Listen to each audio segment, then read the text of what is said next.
Welcome to Empathy Stories, where we celebrate the transformative power of kindness and compassion. Today's story takes us into the lives of individuals forever changed by an unexpected act of courage in a moment of crisis.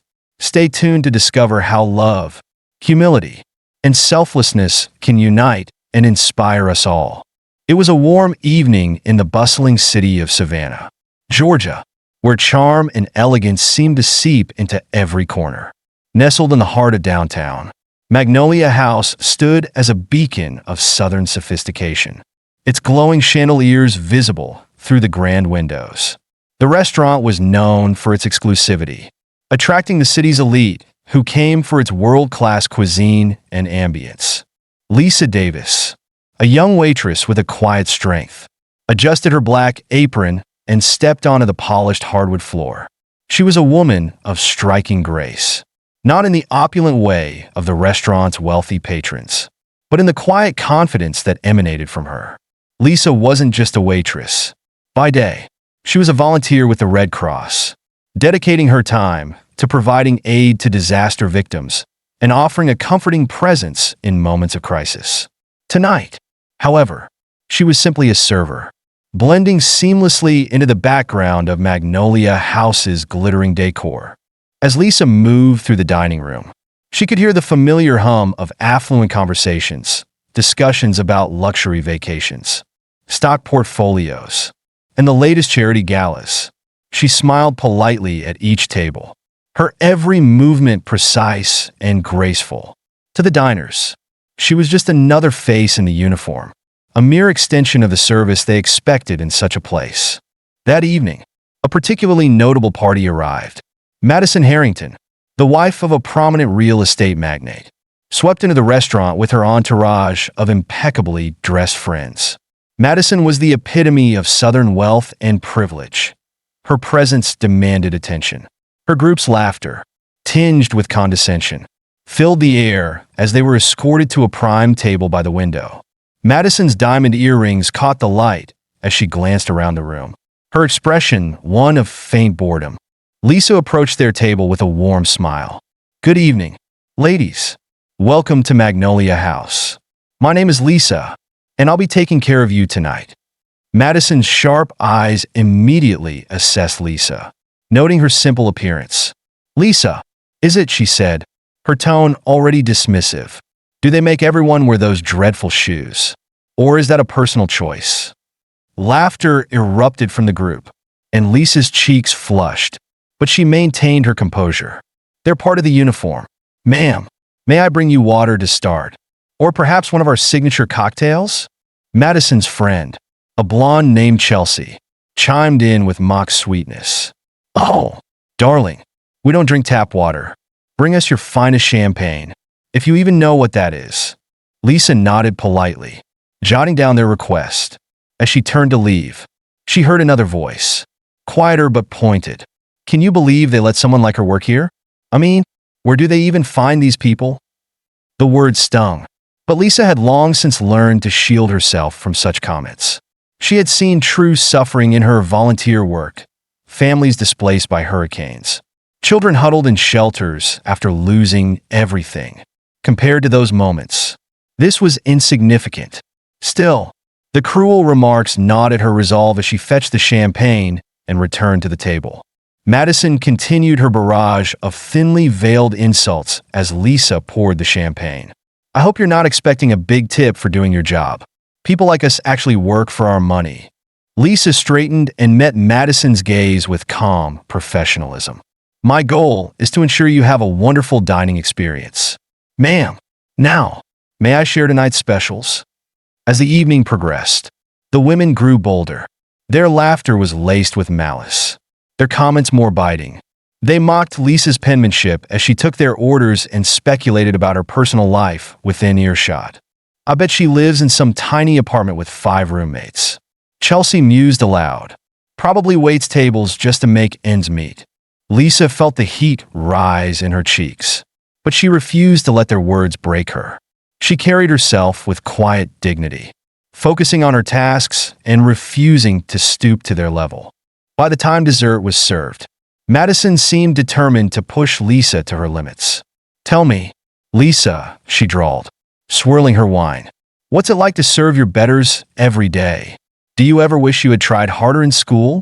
Lisa placed Madison's dessert in front of her, her hand steady despite the humiliation coursing through her veins. "I'm grateful for the path my life has taken," she said softly. "May I get you anything else?" Madison's laughter rang out, but it was met with uneasy glances from her friends. Even Chelsea, who had been eager to join in earlier, now shifted uncomfortably in her seat. The sharpness of Madison's tone seemed to have soured the air around the table. In the kitchen, Lisa leaned against the counter, closing her eyes as she took a deep breath. The stainless steel felt cool against her back, a welcome contrast to the burning in her chest. Maria, one of the cooks, noticed her distress and approached. "Are you okay, Lisa?" Maria asked gently. "Those women out there, they're awful." Lisa forced a smile, though it didn't reach her eyes. "I'm fine," she said. "It's nothing I can't handle." Maria placed a hand on Lisa's shoulder, her expression warm. "Don't let them get to you. Honey, you're worth so much more than their nonsense." Lisa nodded, the encouragement helping her steel herself for the remainder of the night. As she stepped back onto the dining floor, she resolved to finish her shift with the same grace and professionalism she had started with. She knew who she was, a capable, compassionate woman whose worth wasn't defined by the opinions of a few entitled strangers. The evening dragged on, and Lisa continued to endure the group's mockery with quiet strength. Her composure began to draw the attention of other diners, who watched with a mix of sympathy and admiration. An older couple at a nearby table whispered to each other, "That poor girl, she's handling this so gracefully." Finally, as the group lingered over their coffee, Lisa brought their bill to the table. Madison smirked as she scanned the receipt. "I hope you double-check the math," she said snidely. "I'd hate to think you made a mistake." Lisa smiled, her voice steady. "I assure you, ma'am, everything is correct. Thank you for dining with us tonight." As Lisa walked away, her back straight and her head high, the tension at the table was palpable. Madison's friends exchanged glances, their laughter now hollow and forced. For the first time, the weight of their behavior seemed to settle over them like a heavy cloud. Madison, however, remained defiant, oblivious to the quiet judgment now directed at her from every corner of the room. Lisa returned to the kitchen, her heart heavy but her spirit unbroken. She thought of the people she had helped through her Red Cross work, the lives she had touched in moments of despair. In comparison, Madison and her friends were merely a minor inconvenience, a fleeting shadow in a life dedicated to service and compassion. Outside, the moon hung high over the city, casting a silver glow over Magnolia House. Inside, amidst the clinking of fine china and the murmur of conversations, Lisa prepared to finish her shift, unaware of the dramatic turn the evening would soon take. The night at Magnolia House continued, its opulent ambience a stark contrast to the tension brewing at Madison Harrington's table. Other patrons carried on their meals, but subtle glances were cast toward the corner where Madison and her entourage laughed loudly, their words laced with disdain. Despite their behavior, Lisa Davis moved with grace, her focus unwavering. As the women finished their meal, Madison's demeanor shifted. She leaned back in her chair, twirling a strand of her golden hair between manicured fingers. "You know," she began, her voice dripping with condescension, "I think I'll have another glass of wine. Bring the bottle," she added with a dismissive wave in Lisa's direction. Lisa nodded and turned toward the bar. She'd barely taken a step when a sudden commotion erupted behind her. A sharp, choking sound broke through the hum of the restaurant. Heads turned, conversations halted, and an eerie silence fell over the dining room. Madison sat rigid in her chair, her hands clutching her throat, her face quickly turning an alarming shade of red. Her eyes widened in panic, and her mouth moved, but no words came out. Chelsea gasped, leaping from her seat. "She's choking," she cried, her voice shrill with fear. For a moment, the entire room seemed frozen. Madison's friends hovered helplessly around her, their faces pale with shock. The diners and staff alike stood rooted in place, unsure of how to respond. But Lisa didn't hesitate. She crossed the room with purposeful strides, her instincts as a Red Cross volunteer kicking in. "Move aside," Lisa commanded firmly, her calm authority breaking through the paralysis of the moment. The women scrambled out of her way, their eyes wide as they watched her take charge. Positioning herself behind Madison, Lisa assessed the situation quickly. Madison's lips were turning blue, and her desperate attempts to breathe were futile. Lisa wrapped her arms around Madison's torso, placing one hand just above her navel and clasping it with her other hand. With a powerful upward thrust, she began performing the Heimlich maneuver. The room was silent except for the sound of Madison's gasps and the rustle of Lisa's movements. All eyes were on the pair as Lisa worked with calm precision. Her focus never wavered, her every action deliberate and confident. "Come on," Lisa murmured under her breath, her voice barely audible over the tension in the room. "You've got this."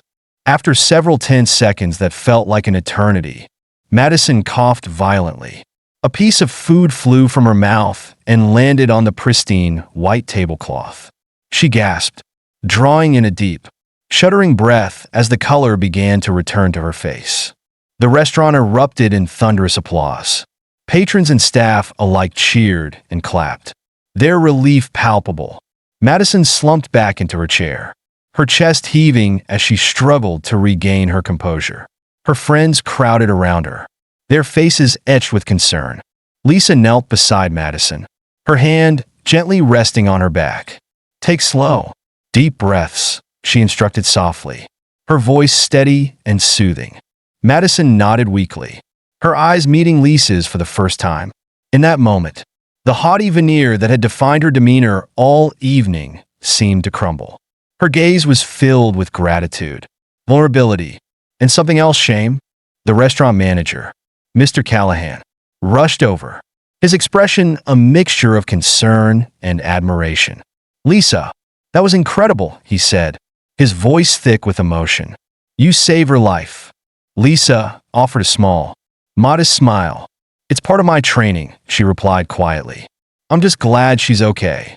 Madison's friends, who had been so quick to join in her earlier mockery, now looked at Lisa with a mixture of awe and regret. Chelsea stepped forward, her voice trembling. "Thank you," she said, her eyes brimming with tears. "We didn't know what to do." Lisa nodded, accepting the gratitude without fanfare. She helped Madison to her feet, ensuring she was steady before leading her to a quieter corner of the restaurant. The once vibrant and self-assured socialite now seemed small and shaken, her hands trembling as she clutched a glass of water. As the room settled, conversations resumed in hushed tones. The dramatic events of the evening had left a lasting impression on everyone present. Diners whispered to each other about Lisa's bravery, their gazes following her as she moved through the restaurant with quiet dignity. Madison sat silently, her usual confidence replaced by a profound sense of vulnerability. Her friends hovered nearby, their earlier laughter replaced with subdued concern. Madison's mind raced as she replayed the events of the past few minutes. The waitress she had mocked and belittled without hesitation had saved her life without a second thought. When Lisa returned to check on Madison, the blonde socialite struggled to find the words. I don't know how to thank you," Madison said haltingly, her voice hoarse. You didn't have to." Lisa met her gaze, her expression kind but firm. "It doesn't matter what was said earlier," she replied. "In moments like that, we do what's right. That's all that matters." Madison felt a lump rise in her throat. The weight of her earlier behavior pressed heavily on her chest, mingling with the lingering fear from her near-death experience. She opened her mouth to apologize, but the words caught in her throat. Instead, she simply nodded, her eyes glistening with unshed tears. As Lisa walked away, Madison turned to her friends, her voice barely above a whisper. "I was awful to her, and she saved me anyway." Chelsea placed a comforting hand on Madison's shoulder. "We all were," she admitted, and she didn't hesitate. Not for a second. The friends sat in reflective silence, the gravity of the evening's events settling over them. Around the room, other diners continued to discuss what had happened, their admiration for Lisa evident in their whispers and glances. By the end of her shift, Lisa felt the weight of the night bearing down on her. But as she prepared to leave, she was met with smiles and words of gratitude from her co-workers and even a few of the patrons. Though exhausted, she carried a quiet sense of pride. Tonight, she had been more than a waitress. She had been a lifesaver, a reminder of the strength and compassion that exists even in the face of cruelty. As Lisa stepped out into the cool night air, the city lights twinkling above, she felt a glimmer of hope. She hadn't sought recognition or applause. Her actions had been driven by instinct and training. But the ripples of her kindness were already spreading, touching lives in ways she couldn't yet see. And perhaps, just perhaps, they had planted the seeds of change in the hearts of those who had wronged her. The days following the dramatic events at Magnolia House were a whirlwind of reflection for Madison Harrington and her circle of friends. The harrowing moment when Lisa Davis saved Madison's life replayed in their minds repeatedly, casting their earlier behavior in an unflattering light. Madison, once the confident queen of high society, now felt small in the face of her own arrogance. But with that discomfort came a growing determination to change. Madison found herself consumed by questions she had never asked before. How had she become so shallow? Why had she seen others as beneath her? She couldn't stop thinking about Lisa, the calm strength in her eyes, the kindness that had driven her to act without hesitation, and the humility with which she carried herself afterward. It was a stark contrast to Madison's world of superficial accomplishments and shallow validation. One afternoon, Madison made her way to Magnolia House, clutching a small bouquet of flowers. Her friends Chelsea, Amanda, and Lauren trailed behind her, their expressions a mix of nervousness and resolve. They had all agreed that they owed Lisa a heartfelt apology, though the thought of facing her again filled them with trepidation. When they arrived, Mr. Callahan greeted them with a raised eyebrow. "Back so soon, Miss Harrington?" he asked, a hint of skepticism in his tone. Madison swallowed hard. "We're here to see Lisa," she said, her voice soft but steady. "We need to thank her properly." Mr. Callahan's expression softened, and he nodded. "She's just finishing up in the back. Wait here." As they stood near the hostess stand, Madison glanced around the restaurant. It felt different now, less like a stage for her self-importance and more like a place filled with hard-working people who deserved respect. She resolved to do better, not just today, but every day moving forward.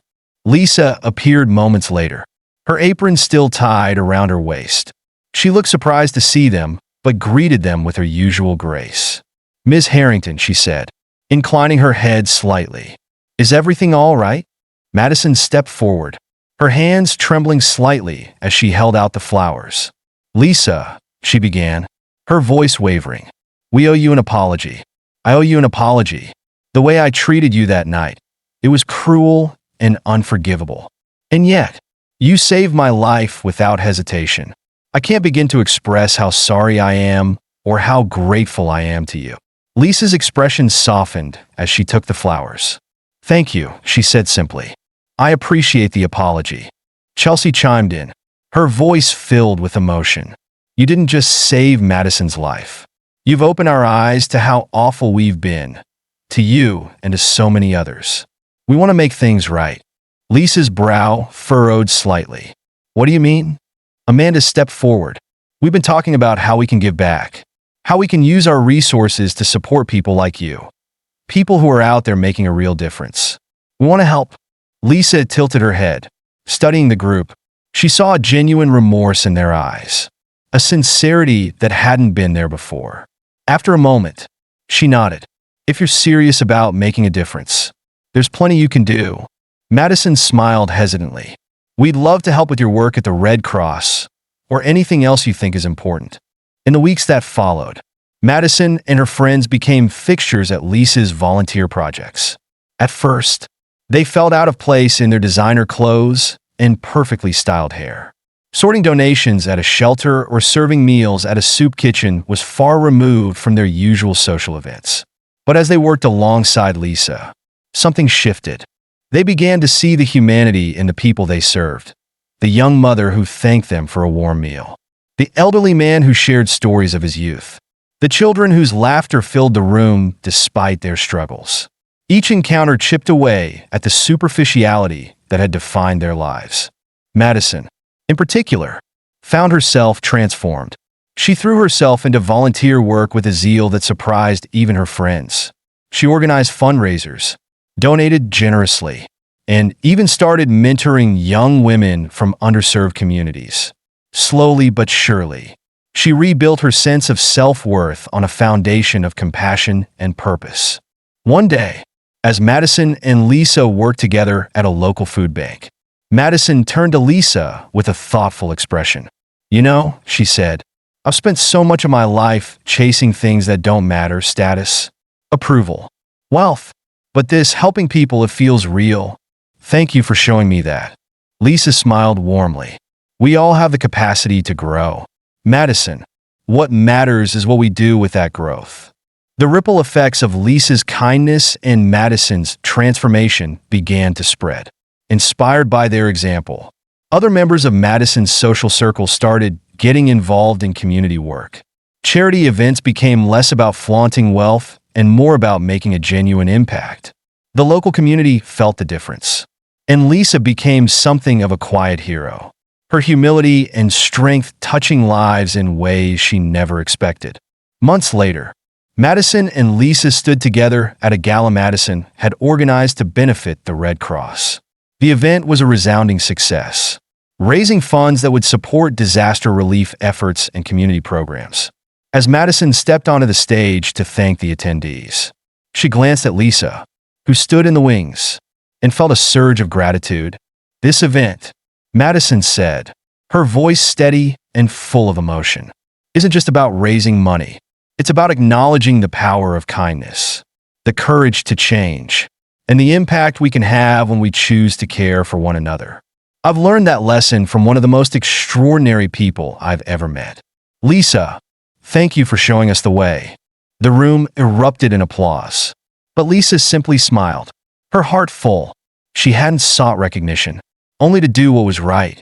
Yet her actions had sparked a transformation, not just in Madison, but in an entire community.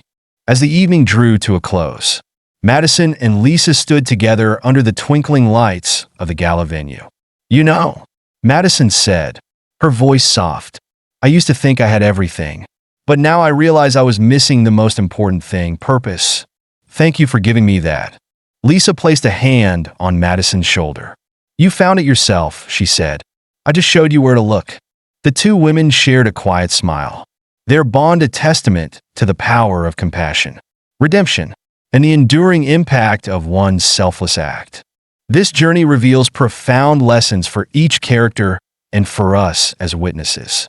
Sarah's unwavering compassion teaches us that true courage lies in extending kindness, even to those who wrong us, and that our actions have the power to inspire change.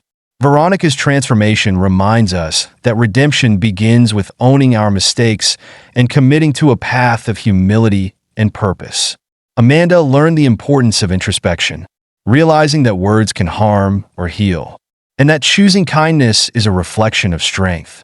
Jessica found that true fulfillment comes from meaningful connections built on sincerity and respect, rather than status or appearances. Emily discovered the joy of giving back, understanding that the act of service brings a depth of happiness that material wealth cannot.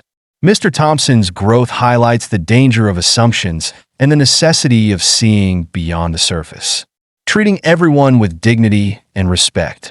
Finally, the community's collective response shows us the ripple effect of kindness, reminding us that even a single act of compassion can inspire a wave of positive change. Together, these stories challenge us to embrace empathy, humility, and courage in our own lives, creating a world where understanding and kindness prevail. Thank you for joining us on this heartfelt journey of transformation and redemption. We hope this story inspires you to embrace kindness, and see the profound impact even small actions can have on others. If you enjoyed this video, please like, share, and subscribe to Empathy Stories. Together, let's spread positivity and empathy, one story at a time. See you in the next video.